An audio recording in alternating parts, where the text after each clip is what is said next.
It's time now for our 2020 Republican primary election debate. Brought to you as a public service on News Talk 730 AM by Highlands Radio Group, helping you become an educated voter concerning the views and positions of your local candidates. Now, here's Highlands Radio Group News Director, Barry Foster. Well, thank you very much, Jay. Appreciate that. And in the studios this morning, we have the handsome and exciting Jeff Carlson and the equally handsome and exciting Scott Kirouc in the running for Highlands County Commission, District 3. And so I thought we'd... First of all, good to have you both back with us again. Jeff's been a while since I've seen. Last time I talked to you was on the phone. Right. Because we couldn't have guests in here. Scott, he braved it and came in, and you don't look the worse for wear, you know? No, thanks for having us, Barry. Appreciate you Glad to have hosting you this. Yeah, good to see you in person again. And this will be on Facebook, so we're going to do some head-to-head questioning. So I think what we're going to do is we're going to start with opening statements. We'll give you 3 minutes apiece, kind of introduce yourselves, let the folks know exactly who you are and why you're running. And Jeff, I think we'll start with you on that. Clock now. Hi, my name is Jeff Carlson, candidate for Highlands County Commission District 3. I sound kind of like a radio ad almost. I'm a fifth-generation Floridian. I was born down in Palm Beach County, grew up right here in the middle of District 3 over on the Indian streets, and have been here, with the exception of college, pretty much my whole life.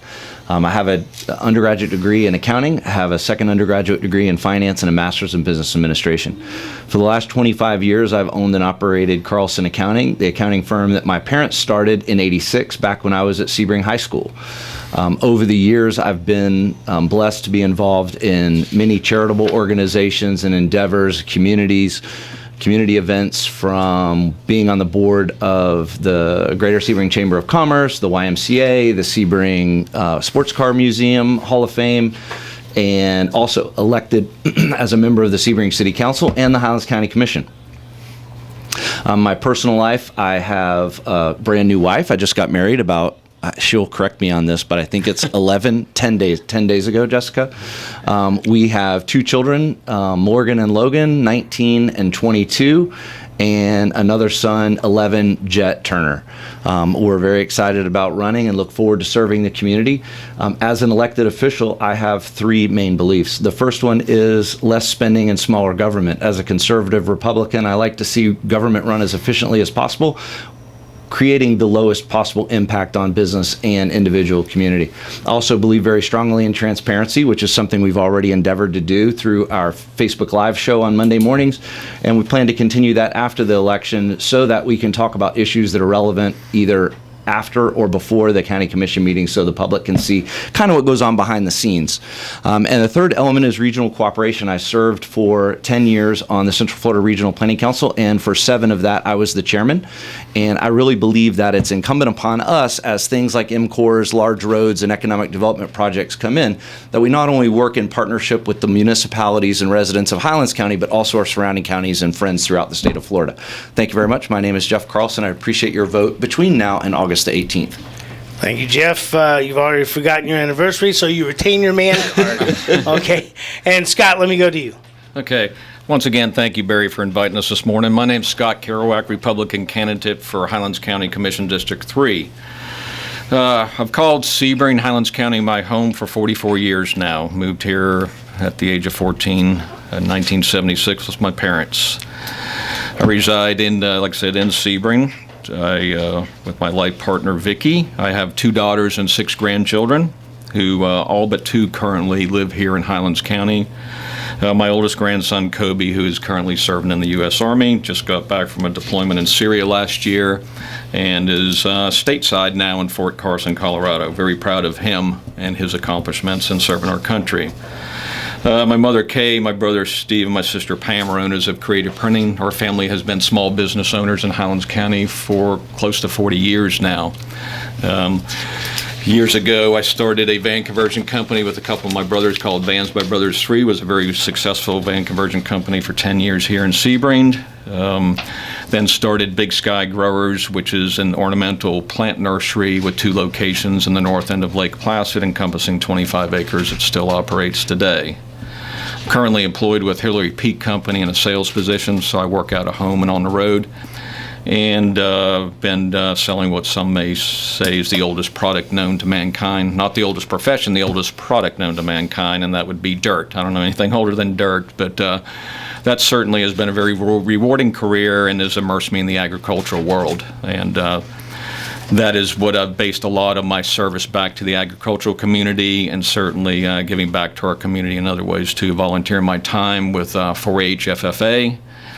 And I've served on many agricultural boards and continue to serve on several of those. Of course, several of those I'll be stepping down, if elected, to devote the majority of my time to serving as county commissioner to represent all the citizens of our county.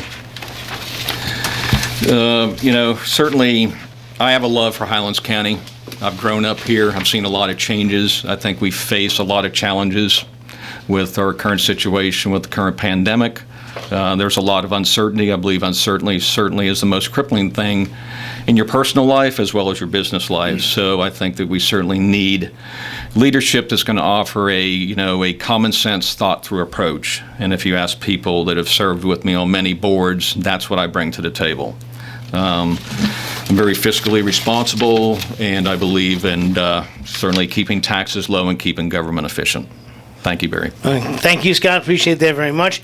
And let's get into questions, and we're going to try to alternate them. So, Scott, I think we'll start with you on this. As a new commissioner, and we'll give you 2 minutes to answer, as a commissioner, what would be your top priority?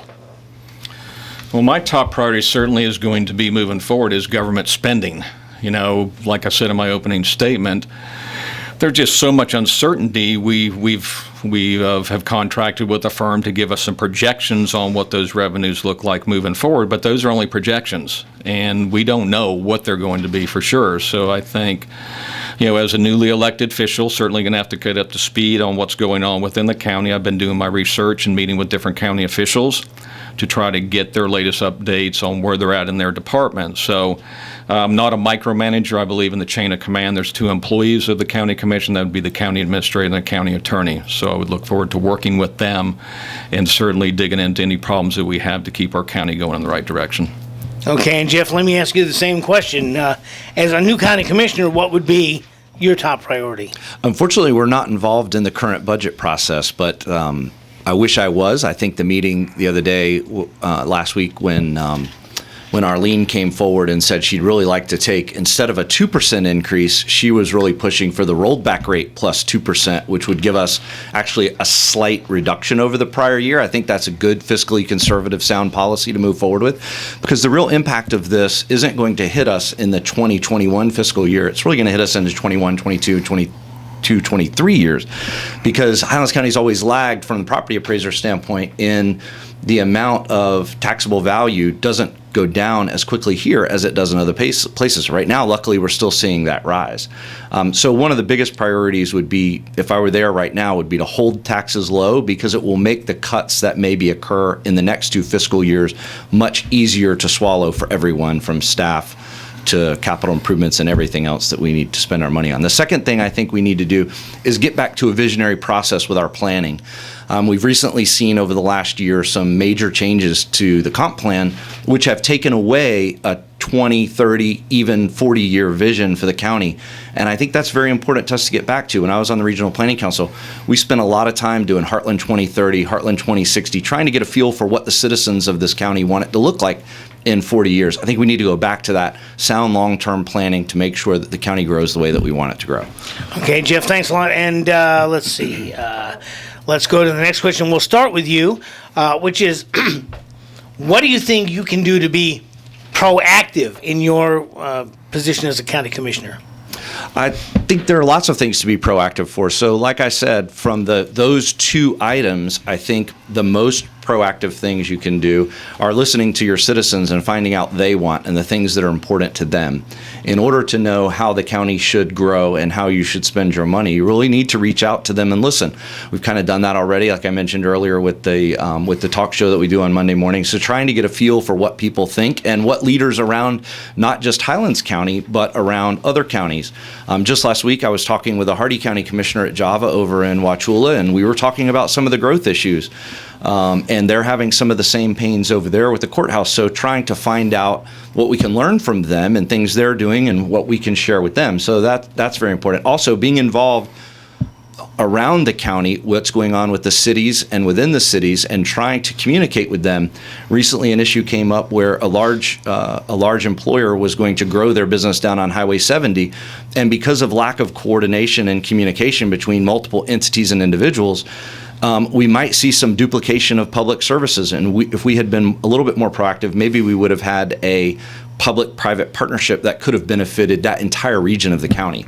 So I think those are big ways that we can get involved. Okay, Scott, let me ask you the same question. What would you do to be proactive in a new position as a county commissioner? Well, Barry, I'd say first of all, I'd like to be proactive and with our small business people in our community. I mean, those are some of the people here that have grown up here. They've made investments in their business, and they're being devastated by what's going on in today's world and with the COVID-19 restrictions. Certainly a lot of this is going to funnel up to Tallahassee on what regulations that they have to follow as business owners. But, standing up for the people that have helped build our economy and build our local economy is very important to me.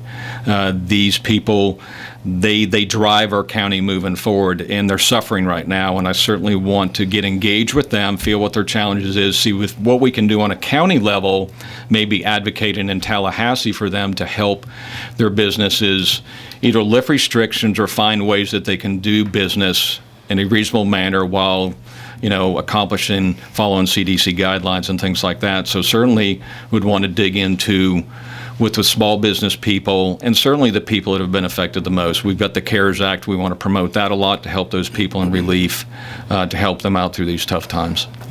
Okay, Scott, thank you very much. Let me ask you that, it's been said that growth is inevitable. Let me frame the question like this. Is there good growth? Is there bad growth? And how would you deal with that issue? Barry, I think, like you said, there's good growth, there's bad growth, and then there's responsible growth. And I believe, we are still somewhat classified as a rural community. And urbanization is something that's upon all of us in different areas of the state of Florida. I believe in Highlands County, we can maintain the rural feeling of our county because we have so much land mass in our county, and we have areas that we could bring in industry and to outlying areas that 90% of those people in the county would never drive by, but would offer great opportunity for the younger people in our county. There is no opportunity in Highlands County for somebody fresh out of high school that wants to get a job to stay here and doesn't have the means to go to college or a trade school. We need to have opportunity here for those people also. Okay, Scott, thanks a lot. And Jeff, let me ask you the same question here. There is good growth, there is bad growth. They say the growth is inevitable. How would you deal with it? Highlands County over the last 10 years has switched from the definition of rural and urban when we hit the 100,000 population mark. But we've been listening to this for 30 years. Growth is inevitable. We're going to grow. But over 10 years, population has grown by about 5,000. Let's hope that goes up significantly. If you haven't done your census yet, please fill out your census. It means a lot to all the communities and counties around, not only from funding, but how much money we get back from Washington. So it's very important that you do that. So to make sure that growth is good, I think it should all be good, and we should try to avoid any bad. I think it comes down to planning and what is our vision and what do we want the community to look like, and the community knows that best. And as we listen to them and talk to them more, I think we'll be able to hopefully define a vision, build that into our comp plan, and allow the county to grow in that way over the next 10, 20, 30 years. If we don't, then maybe it could all turn into bad. We can't ever make a short-term decision for tax revenue and change the character of the community that we've planned in the vision. And I think that's how we protect the character of this county moving forward. I'd like to ask a little bit, and I'll start with you, Jeff, on this, because in this brave new world of working at home, we see many people who are fleeing large population areas to work remotely from their houses. In fact, I know a couple, three people, some who live in Highlands County, some who don't, who are now working that way with some periodic trips back to the mothership for a big meeting, but then most of the work they do here at home. How would Highlands County deal with that, and how would you deal with that as a commissioner? So I think that's a great way to grow, and we've talked about this for years and years. My brother's city councilman over in the city of Tampa, and he talked about that 20 years ago. Man, it'd be great. I'd love to live in my hometown if I could just do my job from here. But you can't. But now I see recent college graduates that are friends with my son. One of them had a great job with a bank in Boston, and now he's home. He had to give up his apartment, come home, and he's working from here. So in order to attract those high-paying jobs and those people wanting to move to Highlands County, planning has to include recreational opportunities that would benefit them. And things like 15 years ago, there was no circular path all the way around Lake Jackson. We worked very hard to get that done. That opened up recreational opportunities for the whole town. And then right after that, to tie in Highlands Hammock State Park, the oldest state park in the state of Florida, we worked very hard with Ridge Trails Association to put out the Hammock Road Trail. So actually digging ditches and putting up signs to make that trail a reality. So now you can pretty much ride your bike. These are the things all the way out to the hammock and back. These are the things that younger people that are upwardly mobile and have the opportunity to do that, they're going to look for opportunities like that. The next step is when those younger people, once they come, they think, well, maybe I want to raise my family here, but we need to have good schools and we need to have good opportunities for the kids to recreate too, like Max Long Field, neighborhood playgrounds, things like that. So I think it's a great opportunity for us that we need to capitalize on quickly. Thank you, Jeff. And Scott, let me ask you the same question. As people now begin to do much more remote work, what can the county commission do to attract those kinds of folks who may be working for large corporations from a very rural area?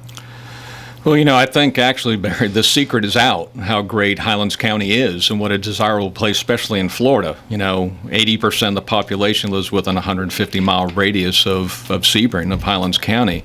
I've got some close friends of mine that their daughter has been home from her work in Washington, D.C. since March and working remotely from their home here in Sebring. Certainly, infrastructure development, broadband development, things like that. A lot of people are wanting to get out of the concrete jungle, especially in today's world, and they're wanting to migrate within the interior of the state. There's, like Jeff had said, we have a lot of recreation. We got a great state park. We've got great biking opportunities here. And, there's a lot Highlands County has to offer. And I believe I have friends that are in the real estate business. House values are up. They continue to rise because people are wanting to come to this type of area. So, I think we have a lot to attract those people to come here. And I think we're going to see an influx, and we have to manage that growth. There's a shortage of housing right now, so we have to address that. And I think there's good things to come for Highlands County and help build our tax base, but we have to do it certainly in a responsible manner. In the studios, we have Scott Kirouc and Jeff Carlson running for Highlands County Commission District 3. We're going to take a quick commercial break and be right back. It's Barry Foster Show here at News Talk 730 as we engage in our candidates debates. Jeff Carlson, Scott Kirouc in the studios with us this morning. And I think, Scott, this will fall to you. So let me ask you, what are your plans to stay in touch with your constituents once you're elected? Once elected, Barry, and this question has come up somewhat in other forums, and, this is where maybe I differ a little bit from my opponent. Certainly, I will make myself available to all citizens of Highlands County at all times. I don't want to say 24/7. If you call me at 2 o'clock in the morning, I'm not sure if I'll respond until the next morning. But, I'll be available by text, email, telephone, my cell phone. Certainly that number will be out there. I would meet with you at your home, your place of business, or down at the county office. One thing that I've seen, and Commissioner Elwell has had a strong Facebook presence, and that's his style, and certainly that's how he communicates. But I follow his post at times, and if you look at some of the things that start out with very well meanings, they veer off course at times very hard, and people are getting nasty with each other. It gets ugly, and that's just not my style. I'll have a Facebook page if somebody reaches out to me, and that means I'll certainly get back with them. But I believe if your garbage is not being picked up, communicate with Commissioner Elwell, letting him know that, but I would fix the problem with our contractor that if they're not responding to our citizens, that's my job as a commissioner to fix that and make sure that that is fixed and they're getting the level of service that they should have. Okay, Scott, thanks. And Jeff, let me ask you the same question. What is your plan to stay in touch with your constituents once you get elected? So like I've mentioned a couple of times already, I have already started a couple months ago live show streaming on the internet every Monday morning at 8 a.m. And we're going to continue that after. That's both an outreach and a way to cover topics that citizens have brought to us. They send us questions during the show that you can see my producer hand over to me, but we're going to continue that process. I have already been in office for 11 years over the past and have always had an open door policy. My office is open every day of the week. People come in all the time.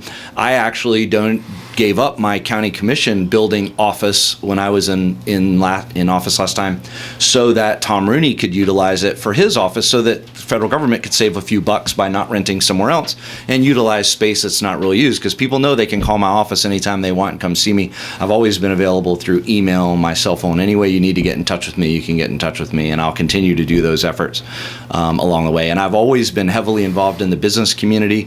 I was on the phone with one of my business customers this morning at 7:30, so everyone knows how to get in touch with me. I've always been involved in the chambers of commerce in all three communities, and we'll continue those efforts. Okay. Let's see. I think the next one falls to you, Jeff. So what do you think is the number one problem facing Highlands County today? I think if I had to say number one right now, it's kind of tough. They're in the middle of a situation with the garbage collection service right now, where we're not getting the service that we wanted. We're not getting the service that's contractually obligated to provide. I think they're kind of in limbo right now, trying to figure out how to do that. The contractor's not canceling it. Everyone's kind of in limbo. So we'll see where that comes out over the next year. The first contract that we had with this company, I was involved in those negotiations 10 years ago, and I thought that was a good one, but they have renegotiated since, and the environment's changed. 5 years ago, you could sell recyclable goods to a paper manufacturing plant within, I think it was about 40 miles away, for $40 a ton. Now they would pay you to deliver the cardboard or clean paper. Today, you have to pay them to take it. So the environment has changed. So certainly negotiating that contract and see where it comes out, and it will probably be going out to bid again. And the second most important one, I think for the county moving forward, is going to be that long-term planning and putting a plan together for the county. Okay, and Scott, let me ask you the same question. What do you think is the number one problem facing Highlands County today? Well, like I said, certainly garbage is on everybody's mind. I mean, we went from a 2-time-a-week pickup to 1 time a week. We got into a recycling program because that was something we were mandated, my understanding, that we needed to do at a certain population level. And that hasn't worked out real well. I believe, Waste Connections, we have a 10-year contract with them. I believe we're on year number 3. They have put us on notice that they're losing money every week because of what's happening in the recycling world. We're picking up recycling here in Highlands County, gets brought to a transfer station here in the county. It's loaded on a truck, brought to South Florida, dumped off of a truck. That load is contaminated with plastic bags and things like that. It gets rejected, has to be loaded back on a truck, and then shipped to Osceola County to be dumped in a landfill there. That is not efficient. It's a waste of taxpayers' dollars, and recycling is not working right now. So we need to figure that out moving forward. We have a $2 million bond with Waste Connections, and I believe that's probably why they haven't pulled out at this point, because if they do pull out of their contract, we will file against their bond, and we'll be able to collect for it, but that's not going to pay for service for a long period of time. So we face a challenge as a county. We can't let the garbage pile up in the streets, okay? And it has to be picked up. So there's going to be some adjustments that are going to come there. So that certainly is on everybody's mind. And like I said, the next thing is certainly, spending, county spending. Where can we cut money? Where can we save ahead of the curve? Because we don't know where the curve is. We have no idea moving forward where the curve is, so we have to watch every penny we're spending. Okay, so second day in a row, I'm talking trash. Great deal. So let me do a follow-up on that, and we'll start with you, Scott. we heard that garbage is a big problem. How would you propose as a commissioner to deal with that? Well, I think it's pretty simple. If they're going to pull out of their contract, we're going to have to put the contract back out for bid. And we're going to have to look at that contract. We're going to have to look if it's a contract that's sustainable. You know, we entered into a 10-year contract 3 years ago that we were hoping was sustainable, and we had this thing fixed for 10 years. We don't. You know, so it's going to take some negotiation. It's going to take some long-range planning and try to figure out what we can do as a county moving forward. This garbage issue has been going on way too long in this county, just way, way too long. Nobody is happy with the level of their service, and we have got to fix that, and that's going to be responsible. The probably may fall on the new county commission moving forward. So negotiating a good contract. You know, can I say here and promise that your garbage assessment is going to stay at $173 or less? That would be my hope, but that may not be the reality of it. And if it has to go up $20 a year or what have you to keep the garbage from piling up on the streets, I don't know if we have much of a choice there.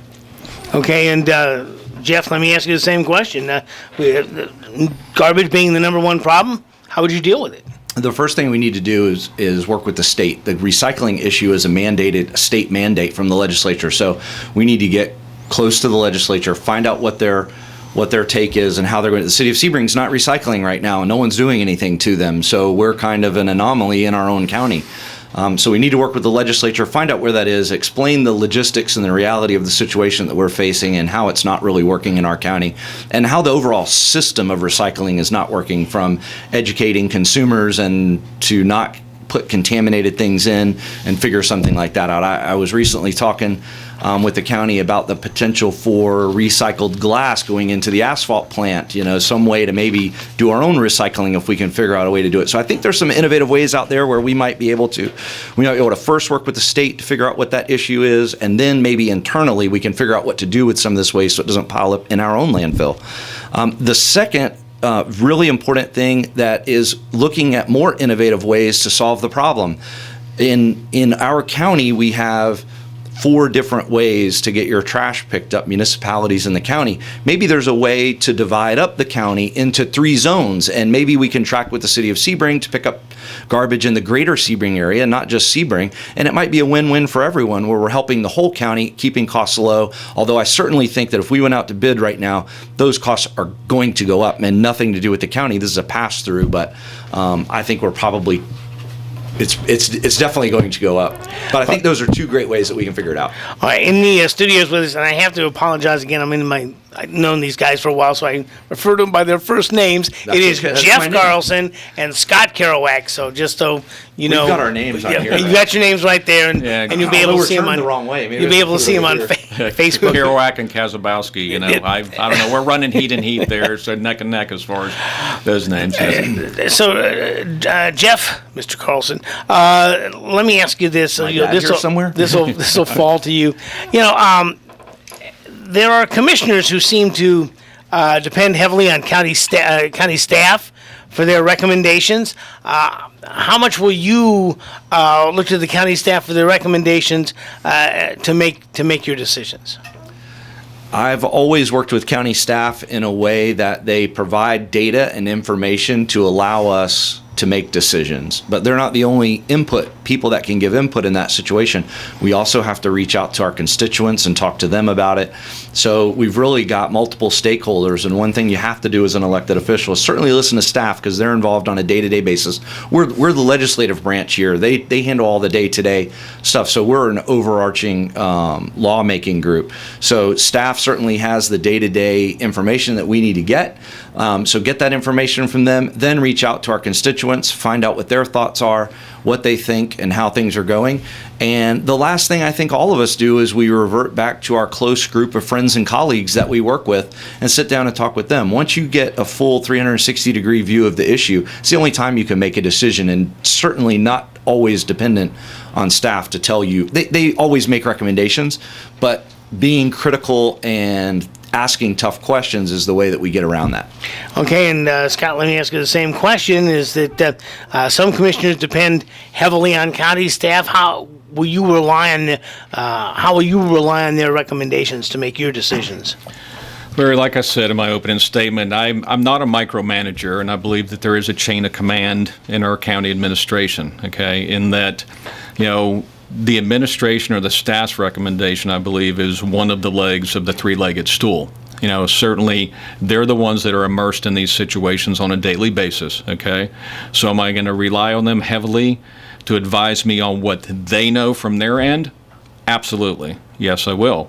But also the other legs of that stool, situations when they come up, they're not only going to involve the county, there's another party that's usually involved in that decision-making process. So I would certainly put a lot of thought and time into studying that issue, meeting with the appropriate people that decision is going to affect, and certainly try to communicate with everybody on every decision that's put in front of me, not only the county staff. Okay, thanks, Scott. Now, we've talked a little bit about this before. The county deals a lot with the municipalities, and how do you envision the county dealing with municipalities in issues that affect both of them? As far as funding, as far as funding, regulations, anything. Mm-hmm. Well, we have certainly there's been people that have come before the county commission recently on different communities on things that are going on within their clubhouses or activity or inactivity, mask mandates, things like that. We fund each of the municipalities, I believe, about $110,000 a year to Sebring, Avon Park, and Lake Placid to help out in some ventures that I think not only city people or town people benefit from, but also people from the county benefit from. So, working with those municipalities and seeing what we can do to work the most efficiently that we can together during these tough times. I think certainly things that have been the normal for a while on things that we've done, those things may need to change for a while. Okay, Jeff, let me ask you the same question. How does the county interact with the municipalities in any kind of municipal governance issues? I think we need to have very close relationships with all the municipal officials throughout the county, especially those within our district. Having served on the Sebring City Council, it's right in the heart of District 3, I know what it feels like to be a city councilman, and I was on the city council when we went to the county and negotiated the recreational funding. This is something that Barry and I won't disagree on, but or will disagree on, right? We will probably disagree. Well, what we negotiated at that time with the county, and I think it was certainly made sense, is that Max Lawn Complex, for instance, is a city-run park, city-owned park, maintained by the city. And a lot of the users, I think the survey at the time was about 80% of the users came from within the county. So as most people, some people don't understand that city residents pay city taxes, but they're also county residents. They pay county tax too.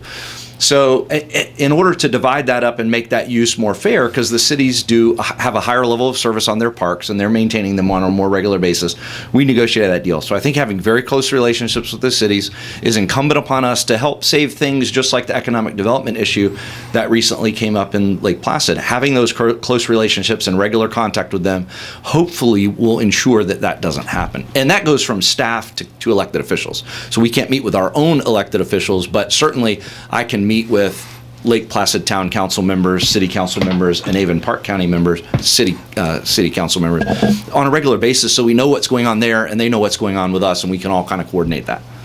In the studio is Jeff Carlson, Scott Kirouc, talking about their run for District 3. We're going to take a quick commercial break. It's the Barry Foster Show here at News Talk 730. I always make the joke that we have two shows, the one that's on the air and the one that's off the air. Luckily, this will all be on the air because you'll be able to see this on Facebook and see our off-air discussions, which are just as scintillating, I might add. Let's see. We're talking with Jeff Carlson and Scott Kirouc about the run for District 3, and I think the next question will go to you, Jeff.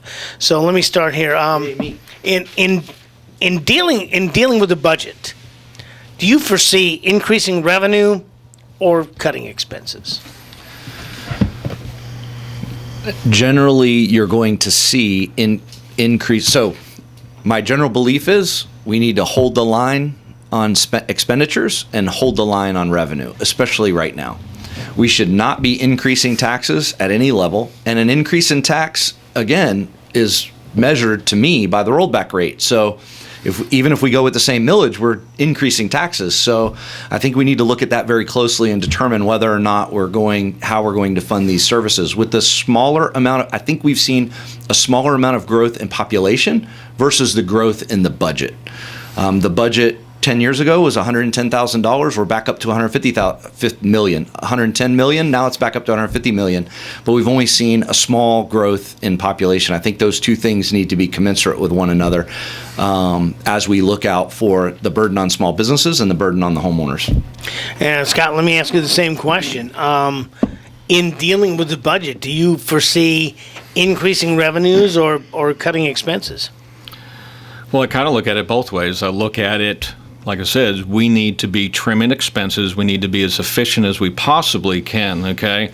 In my business world, when I've had the power to control my expenses or cut costs, that's what I've always done, okay? Even with a projection that revenues will increase. But once again, we're in uncertain times. We don't know where revenues are going to go.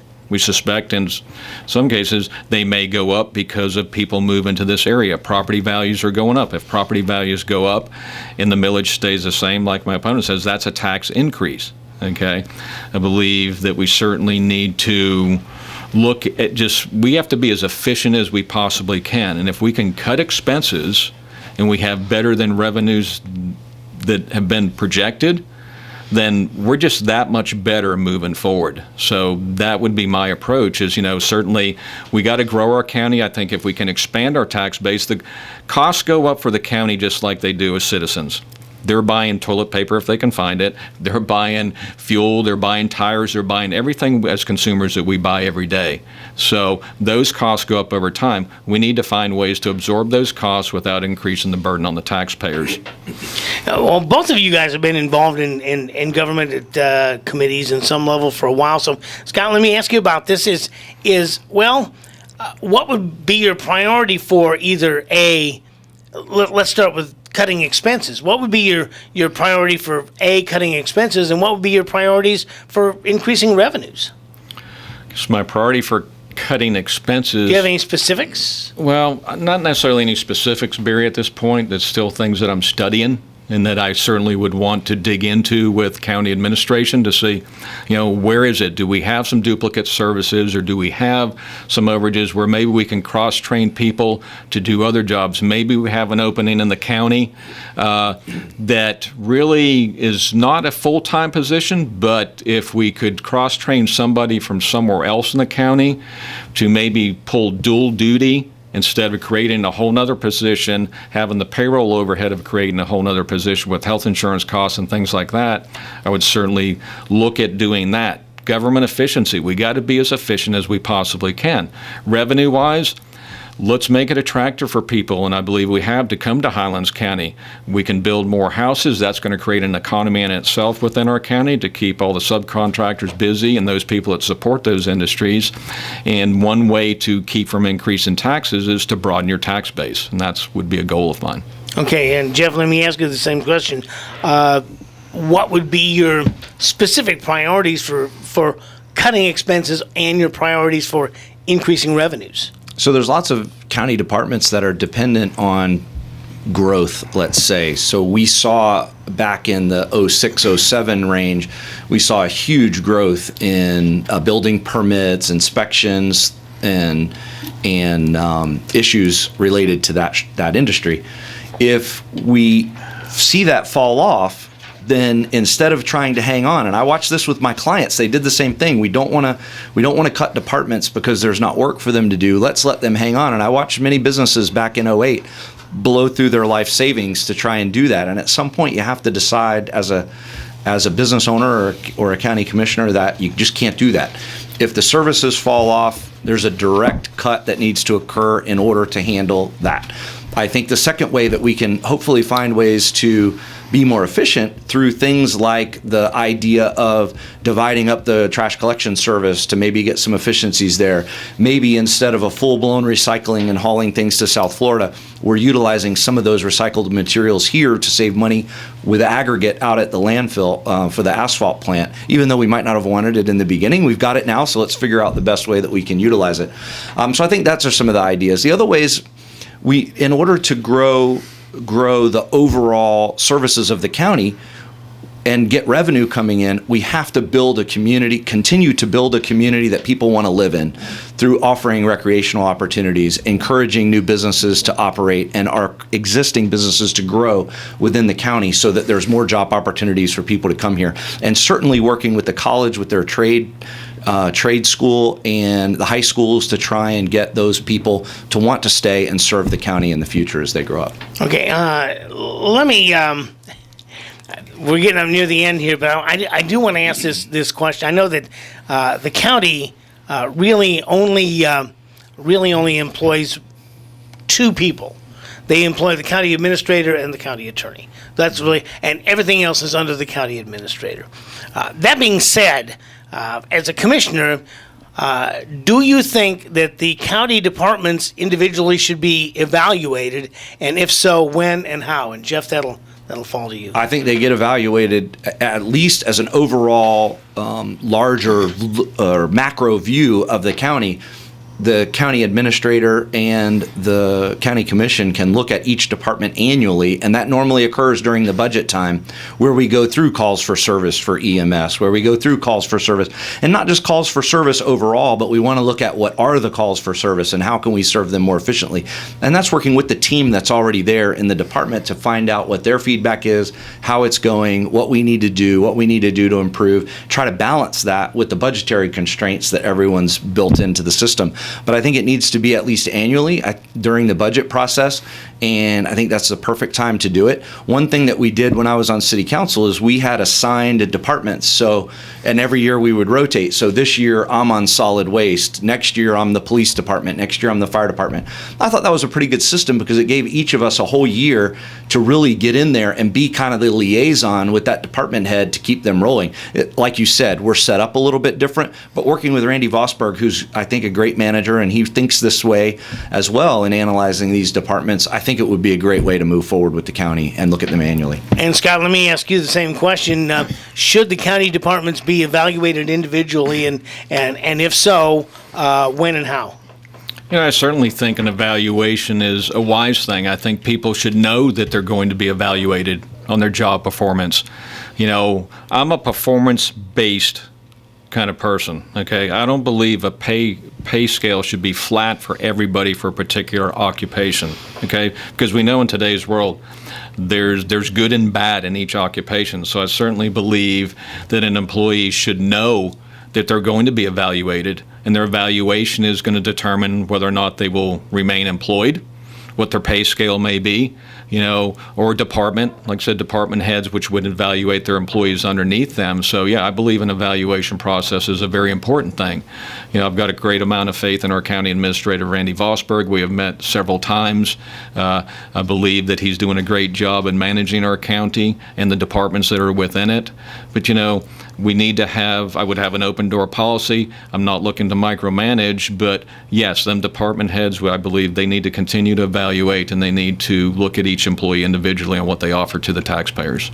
Okay, we're getting up near the top of the hour, but I want to ask one more question, which is, you both have been served on governmental boards and other boards. So let me ask you, I think, Scott, this will fall to you. What do you think is your number one accomplishment that you've had in soil and water conservation? Any of the boards that you've served on as a county function? Well, certainly serving currently as the chairman of the Highlands Soil and Water Conservation District, me and the other elected supervisors, I believe that in today's world with the target that agriculture has had on its back for a number of years, that's something that we have played an integral role in with BMP's best management practices. Our office has managed millions of dollars in cost share contracts, okay, to aid our producers and our farmers to become more efficient and even better stewards of the land that they currently are through technology. So we've made some great strides in doing that. We have a mobile irrigation lab.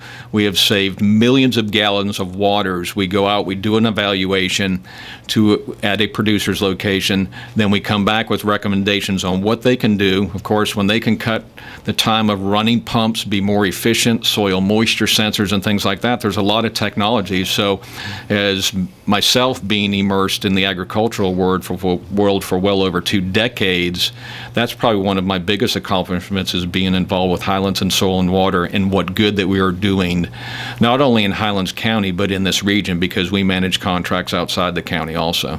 Okay, and Jeff, let me ask you the same question. What do you think is your number one accomplishment that you've had in previous board positions? I think the number one thing that I always fought for was the little guy, fighting for the small business owner and trying to keep those regulations down. One of the things that got me involved in government was this annexation kick that the city of Sebring was on 20 years ago, and trying to figure out why they're doing this, and it was really a money grab. So my proudest accomplishment all the years that I've served the public is fighting for keeping taxes low, keeping the restrictions and burdens on government as low as possible. And on top of that, there's a myriad of other things, from building a dozen playgrounds around the town through public-private partnerships, working on the YMCA pool committee to build this fantastic facility that people come from all over the place. I'm one of the founders of the Heartland Triathlon, brings thousands of people to highlight our county and look at it on a daily basis. So there's many things that I'm very proud of, but I think holding the line on taxes and fighting for the small businessman is the thing that I'm most proud of. Okay, and now we're going to wrap it up, and I'm going to give you guys three minutes to make your final stump speech, to highlight the stuff that you'd like to hit, maybe mention stuff we didn't have a chance to hit. And I always ask the same question. So, Jeff, we'll start with you. Why should somebody vote for you for county commission? Again, my name is Jeff Carlson, lifelong resident of this county. You vote for me because you know that you're going to get a small business owner who works with small business on a daily basis, who grew up in Sebring, who owns property there. His business is located in downtown Sebring, and I'll fight every day for the little guy. I'm watching my dad get his hardware store closed out, which used to be in downtown Sebring, because big business moved in, and fighting against that government subsidies that help some of those businesses come here, while little guys like us sit on the sidelines and try to figure out, why aren't we getting some of that $750,000 that Home Depot got? It's really puzzling for a lot of my customers and clients and friends on how that works. I'll continue to fight for that. I'll continue to fight for lower taxes. My experience education gives me that ability to look at these things really intently and really deeply. And I'll also continue to fight to make Highlands County even better than it is today by working with the Economic Development Commission, working with Tourist Development, working with all the agencies that try and grow and build this county. And even while I've been out of office, working with surrounding counties and keeping those friendships alive, so that we have the power and the influence in Highlands County to travel to Washington, travel to Tallahassee, and be heard on a regular basis, and have those contacts available to do it. So a vote for me is a vote for less spending, less burden on the little guy, and a controlled good growth in Highlands County. My name is Jeff Carlson. I'd be honored to have your vote on August the 18th. Thank you, Jeff. And Scott, we'll let you wrap it up here. So let me ask you the same question. Why should people vote for Scott Kirouc for County Commission? Well, once again, Scott Kirouc, Republican candidate for Highlands County Commission District 3. Like I said in my opening statement, Barry, I'm a 44-year resident of Highlands County here. This is the place I call home. I truly do have a love for our county, okay? I believe me and my opponent, we bring a lot of common things, conservative Republican values to the table, but we also bring things that are unique. My opponent is a CPA, he's an accountant, okay? We have 2 people in our county staff right now that have accounting degrees that I believe they're doing a great job, okay? What I bring to the table, I believe, is something very unique that not only in this race, that any of the other county commission races that they do not bring to the table. I believe they certainly have ag interest, and certainly ag is our #1 industry here in Highlands County. But I am the candidate with over 2 decades of experience advocating for ag on a local, state, and federal level, the resume to back it up. I'm a community supporter. I created a nonprofit charity 13 years ago called Ag Angels that has raised over $450,000 in 13 years, with 100% going back to this community. Okay, I am the person that has volunteered countless hours to FFA, 4-H programs, different ag programs, serving on different agricultural boards, many of them that I have been a board member and also the president or the chair of all of those boards that I've served on. So I bring that to the table. I will study all the issues that are put in front of me. I believe that I brought, like I said, a common sense, thought-through approach. I have over 30 years of experience owning and running successful local businesses. And through my years of advocacy, like I just mentioned, on certainly a local, state, and federal level, I have many contacts in Tallahassee and Washington to certainly hit the ground running. My campaign slogan is "People over politics." I am not a politician. I have no desire to be a politician. I want to be a really great county commissioner for the people of Highlands County and represent all citizens, not just business people, not just the upper echelon. I want to represent all citizens of Highlands County. I'll make myself available to all citizens. I will never lie to you, even if the truth hurts. And I would be honored to have your vote between now and August 18th. Scott, thank you very much. Scott Kirouc, Jeff Carlson. That concludes today's 2020 Republican primary election debate between Jeff Carlson, Scott Kirouc. Join us tomorrow at 9 a.m. when we'll have Sherd Moore, Kathy Rapp, and Jodine Thayer in as we continue with our county commission candidates.